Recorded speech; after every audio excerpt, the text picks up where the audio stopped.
Cartoons love their geniuses. The boy inventors, the mad scientists, the evil masterminds with IQs off the charts. But here's the funny part. Most of them are complete idiots. Today, we're counting down the smartest cartoon characters who are secretly the dumbest people in the room. Let's kick things off with a villain who's been chasing the same recipe since 1999 and still hasn't gotten it. Sheldon J. Plankton is the owner of the Chum Bucket, a failing restaurant right across the street from the super successful Krusty Krab. He's a microscopic green copod with a computer wife named Karen, and his entire life goal is stealing the Krabby Patty's secret formula. Plankton has been around since 1999, and he's been in hundreds of episodes, movies, and spin-offs. And here's the thing, he's actually one of the smartest characters in Bikini Bottom. He went to college. I'll run you out of business.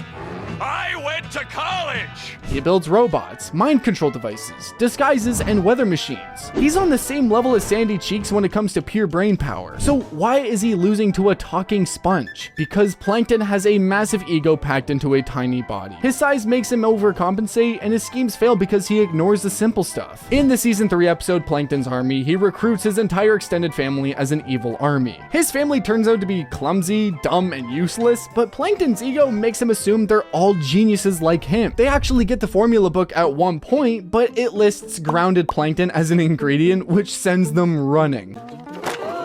Hey, why ain't you running? I can't read. Get out of here. Creator Steven Hillenburg once said that Plankton would probably be way more successful if he just sold computers instead of chasing the formula. The guy is brilliant, but he can't see past his own grudge against Mr. Krabs. He treats SpongeBob like a fool even though SpongeBob keeps beating him without even trying.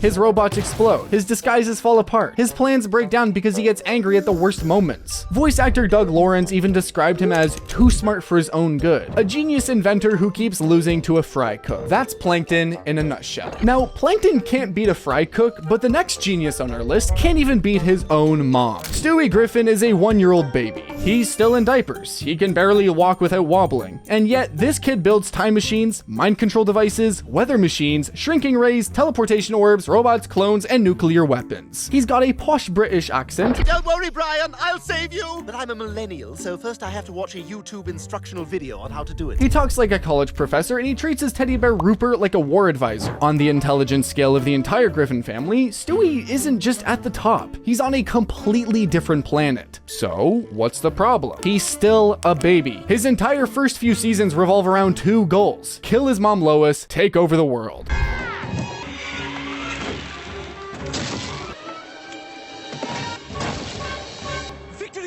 He fails at both, every single time. His plans blow up because of malfunctions, distractions, or just basic toddler limitations. In one episode, a hovering drill he built to attack Lois breaks down mid-flight. In others, he gets sidetracked by his own feet, gets drunk on cough syrup, or throws tantrums that wreck the whole operation. He once built a working time machine and used it for teething relief. A time machine for his gums. At the same time, I can kind of relate to that when I had braces. Now, the funniest part is that nobody in the family even takes him seriously. His parents treat him like a regular baby. His genius goes completely unnoticed by everyone except Brian the dog. In a future episode from Stewie Griffin, The Untold Story, we find out that adult Stewie ends up working at a circus shack, not ruling the world, not running an evil empire, selling electronics at a mall. The baby who built nuclear weapons grew up to be a regular guy with a name tag. His brains are real, his inventions work, but being a genius trapped in a diaper means every master plan ends in slapstick. A baby genius who can't outsmart his own family. But at least Stewie has an excuse. He's literally 1-year-old. The next kid on this list is 8, has a full laboratory, and still can't figure out how to lock a door. Dexter from Dexter's Laboratory is supposed to be a full-blown genius. He's around 8 years old, he built a secret high-tech lab behind his bedroom bookcase, and he speaks with that thick scientist accent while inventing lasers, robots, time machines, and shrink rays like it's no big deal. His lab is so advanced it could rival actual government facilities. On paper, this kid is one of the smartest cartoon characters ever made. But here's where it all falls apart.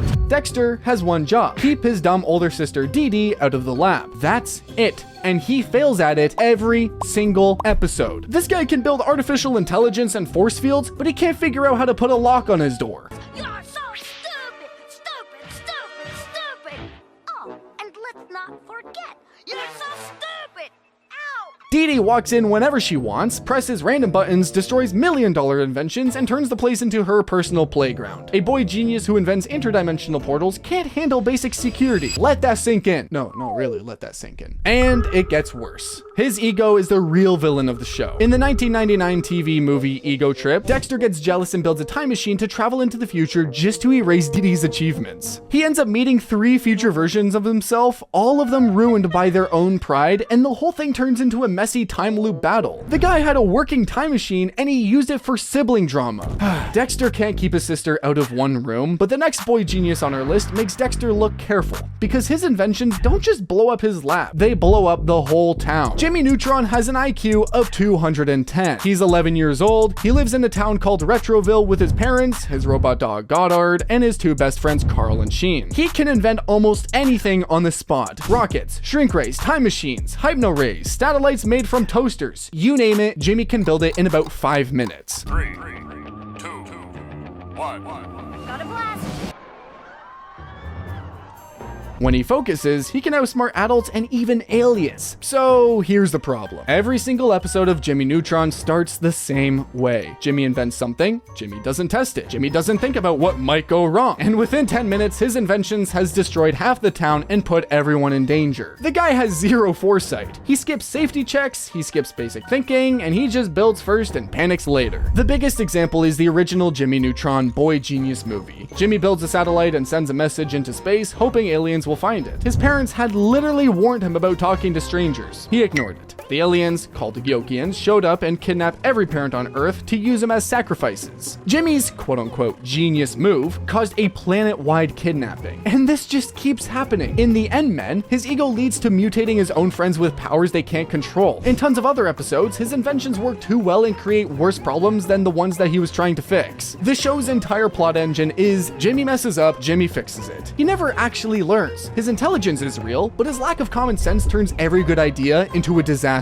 Okay, so Jimmy's a kid, so you could blame the mistakes on age, but the next guy on this list has no excuse. He's the smartest being in the entire universe, and he's somehow an even bigger disaster. Rick Sanchez is the smartest man in the entire multiverse. Not one universe, the multiverse. He's the grandfather of Morty Smith, and he lives with his daughter Beth's family after years of bouncing between dimensions. Rick builds technology that makes every other character on this list look like kindergartens. Portal guns that open doors to any reality, clones of himself, universe-destroying devices, time travel, mind control, gadgets that outsmart actual gods. He even engineered a cluster of realities called a central finite curve to make sure he's always the smartest version of himself in any universe he visits.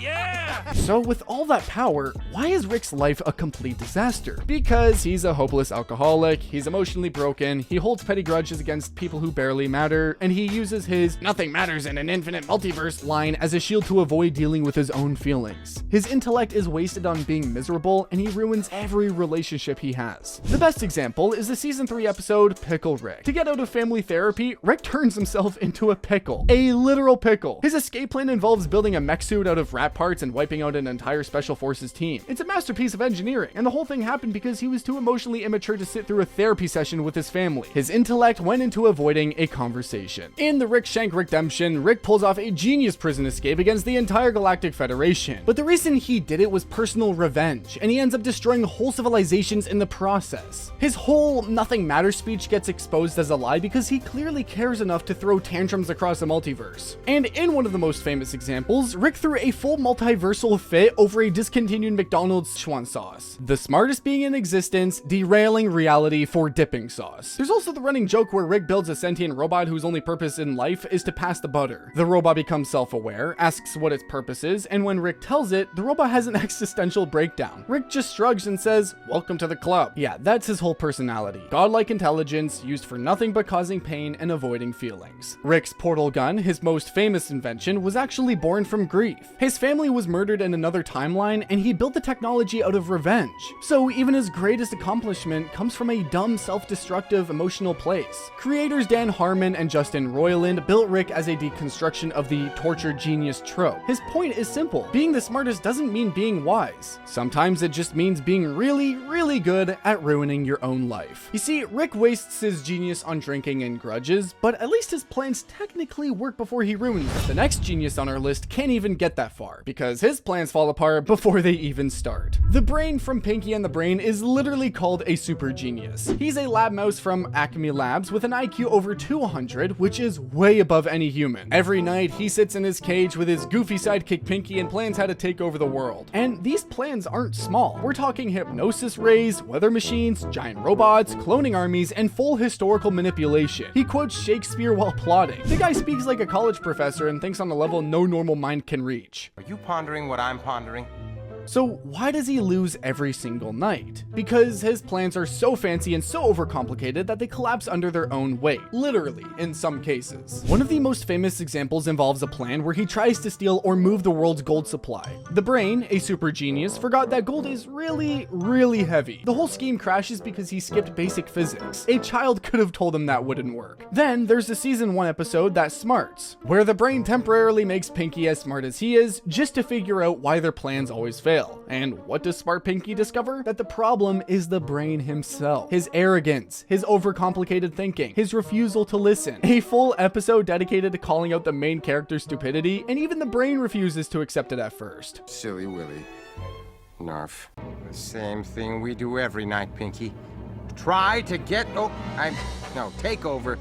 Oh, drat. The funniest part is that Pinky, the quote-unquote dumb one, is often the reason their plans almost work. His random Narf suggestions would solve everything if the Brain just listened. Fans have a whole theory that Pinky is actually the smarter one and the Brain is just performing genius while sabotaging himself over and over. He's the perfect example of what happens when a smart person refuses to admit that they could be wrong. The Brain loses to himself every single night, but at least he's trying to conquer a planet he actually lives on. The next character on this list was sent to conquer a planet he doesn't even understand. Zim from Invader Zim is an alien from the Urkan Empire, and he was sent to Earth as an elite invader to take the planet over. He's got a secret base hidden inside a house, a robot servant named Gur, a spaceship called the Voot Cruiser, and a whole pack unit full of advanced alien technology. His species built an entire galactic empire, and Zim himself is actually a skilled engineer when he wants to be. The Urkan leaders even admit his tech skills are real. Here's the twist though. Zim is a defective Urkan. His leaders sent him to Earth as a joke. They wanted him out of the way, and they picked the most random planet they could think of. And Zim, being Zim, has zero self-awareness about any of this. He thinks he's the greatest invader in history while being comically bad at basically everything he does. It is Isaac! Take the season 2 episode, The Wedding. Zim and his human enemy Dib get into a water balloon war, and Zim builds a giant water balloon to flood the whole city and destroy Dib once and for all. Sounds smart, right? Except Zim's own species melts in water. Urkans die from it. He knew this, and he still did it. The balloon ends up destroying his own base instead. A genius plan with one tiny detail he completely ignored, and that detail was his only weakness. Then there's the episode where Zim gets lost walking through a simple mall because he refuses to use directions or admit he has a bad sense of direction. And in Bad Rubber Piggy, he builds a time travel device to torment baby Dib by launching rubber pigs at him through time. But the pigs accidentally helped Dib grow up stronger. His plan actually made his enemy better. Creator Jonan Vasquez has openly said Zim has no common sense whatsoever. He's so focused on petty fights with a 12-year-old that he forgets he's supposed to be conquering the planet. His tech is real, his skills are real, but his ego turns all of it into one giant punchline. Zim is young, reckless, and defective. You could almost forgive him for being dumb. But the next genius on our list is 160 years old, has over a century of experience, and somehow makes even worse decisions. Professor Hubert J. Farnsworth is 160 years old and runs Planet Express, the delivery company at the center of Futurama. He's the great nephew of Fry, and he's also one of the top inventors on Earth in the 30th century. He builds atomic supermen, smelloscopes, death clocks, and full universe simulations. He taught at Mars University. He worked for MomCorp. This man is a legit science legend. But Farnsworth is also extremely senile. He forgets his inventions right after making them. He drifts into naps mid-sentence. He calls his crew members by the wrong names, and he keeps sending them on suicide missions while calling the news good. Every time he says, "Good news, everyone," you know somebody's about to almost die. Yes, I see. Good news, everyone! In season 1's A Big Piece of Garbage, he invents the death clock, forgets he made it, reinvents it, and then accidentally reveals a different gadget instead. Classic senile scientist move. In Teenage Mutant Leela's Hurdles, the crew tries to reverse his aging, and his senility causes nuclear false teeth to run wild. He literally builds doomsday devices while half asleep. He clones himself and forgets important details about the clone. He's casually okay with dooming the whole crew for a profit, and he brags about being smarter than everyone else while doing it. Farnsworth is the classic absent-minded professor, but cranked up to 100. His brain still works for science, but real-life decisions are completely beyond him. The joke is that one of Earth's greatest minds spends most of his time yelling at the TV, taking naps, and forgetting he even owns a delivery company.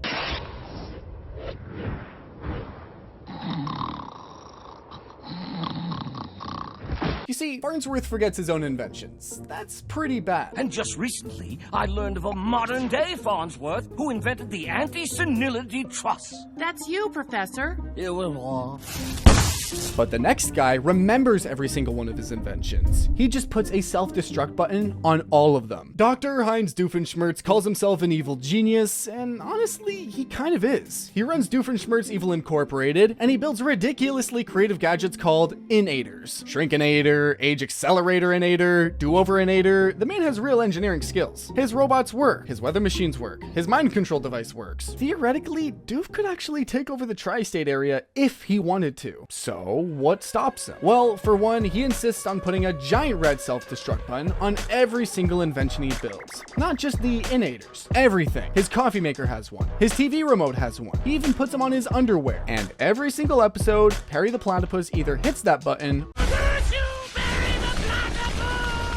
or Doof hits it himself by accident. He literally builds his own loss into every plan. In the recurring aging Inator plots, Doof tries to age his enemies into uselessness, but he accidentally ages himself first and becomes too tired to finish the plan. In Phineas and Ferb's Quantum Boogaloo, his time travel Inator works perfectly, but his own bad future decisions create a dystopia he then has to fix. And his revenge plans are usually driven by something stupid. A childhood bully, an ex-wife, the time someone stole a sandwich, like just petty stuff. Co-creator Dan Pavan Mir once said that Doof is a genius at building things, but an idiot at using them correctly. That's the whole joke. He's smart enough to rule the world, but too emotional, too distracted, and way too in love with dramatic self-destruct buttons to actually win. More tragic than scary, honestly. Doof has been seen losing to a platypus for years, but at least he switches up his plans. And the next character on this list has been running the exact same playbook since 1949, and it has never worked since. Wile E. Coyote is officially labeled a super genius. It says so on signs he holds up in the cartoons. He draws elaborate blueprints, he orders high-end gadgets from the Acme Corporation, he understands physics, trajectories, and trap design on a level no other Looney Tunes character can match. On paper, he should have caught the Roadrunner decades ago. So why hasn't he? Because Wile E. Coyote is the perfect example of book smarts with zero real-world execution. His rocket-powered roller skates launch him straight into a canyon. His giant rubber band slingshots him into a rock face. He paints a fake tunnel on a cliff, and the Roadrunner runs right through it while Wile E. smacks into the actual wall behind it. Acme products either fail immediately or work way too well in the worst way possible. And he never learns. That's the wildest part. For over 70 years, this coyote has tried the same types of plans, and they always end up with him exploding, falling, or getting flattened. Chuck Jones, the creator, described him as a fanatic. A fanatic is someone who, when they forget their goal, just tries twice as hard. That's Wile E. in a sentence. He could probably catch the Roadrunner if he sat still for like 10 seconds and thought it through, but his pride just won't let him. He'd rather order a new ruck from Acme and try again. The humor comes from the contrast. Detailed blueprints and scientific planning on one side, instant flaming failure on the other. He's the original genius ditz, and he's the reason the trope even exists in so many cartoons that came after. Wile E. overcomplicates his traps and they blow up in his face. But I mean, at least he's trying to catch food, right? The next inventor on this list builds rockets and robots just to avoid standing up in the morning. Wallace from Wallace and Gromit is a cheese-loving loving, tea-drinking British inventor who lives with his super smart dog, Gromit. He's been around since 1989, he's won multiple Oscars for his short films, and he builds machines that actually work. Rocket ships, robotic trousers, window washing contraptions, cheese-powered gadgets. His inventions show real creativity and real engineering. He's a genuine genius in the workshop, but here's the problem. Wallace has no practical sense at all. He builds the most complicated machines on Earth to do the simplest possible tasks. In the 1989 short A Grand Day Out, Wallace realizes the local shop is closed and he's out of cheese. His solution? Build a full rocket ship and fly to the moon. He literally went to space for snacks, when walking to another store was right there. Every single shore starts the same way. Wallace wakes up and a massive Rube Goldberg machine slides him out of bed, puts his pants on, pours his tea, and makes him breakfast. The whole thing takes up half the room. He could literally just stand up and walk 6 feet to the kitchen. In a close shave, a similar over-the-top morning routine runs while Gromit just quietly uses the door like a normal dog. In the wrong trousers, his techno trousers are so advanced that a criminal penguin steals them and uses them for a jewel heist. Wallace never even considered basic security, and in a matter of loaf and death, his bakery inventions almost kill everyone involved because he forgot to think about safety. Creator Nick Park described Wallace's style as cracking a nut with a sledgehammer. That's the perfect way to put it. He'd rather build a 50-step contraption than move his foot 6 inches. Gromit's silent eye rolls do all the talking. But while Wallace wastes his genius on toast and cheese runs, in the end, he's harmless. This last character, though, actually tries to take over the world, and the only thing stopping him is his own mouth.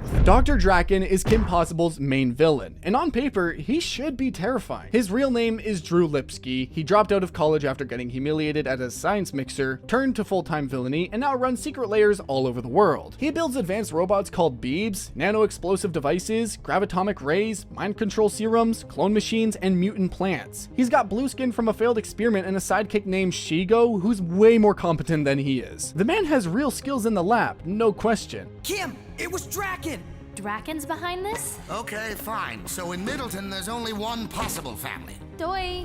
So why does he keep losing to a teenage cheerleader? Because Draken cannot stop sabotaging himself. He rants about his plans out loud, giving away every single detail before they even start. He forgets Ron Stoppable's name in literally every episode, even though Ron has ruined his schemes dozens of times. He once made a mind control shampoo and labeled the bottle Mind Control Shampoo. That's not a genius move. That's begging to get caught. His robots rebel because he can't program AI properly. His clones fall apart because he grabs the wrong DNA. He nearly crashes his own hovercraft because he's a terrible pilot, and every time Shigo points out the obvious flaw in his plan, he ignores her, charges her, and watches everything blow up. Even when he temporarily succeeds, like taking over the Bueno Nacho fast food chain, he still gets beaten by a pair of high school kids. The wild thing is, Draken actually saves the entire world in the series finale. His mutant plants end up stopping an alien invasion, but even that was an accident. The plants just grew out of control and almost destroyed everything before they actually helped. That's Draken in one sentence. Brilliant invention, terrible execution, accidental results. He's not dumb in the lab, but he's dumb everywhere else. And that's how being the smartest in the room doesn't always mean being the sharpest. But if you want to be the sharpest, be sure to like this video, subscribe, and remember,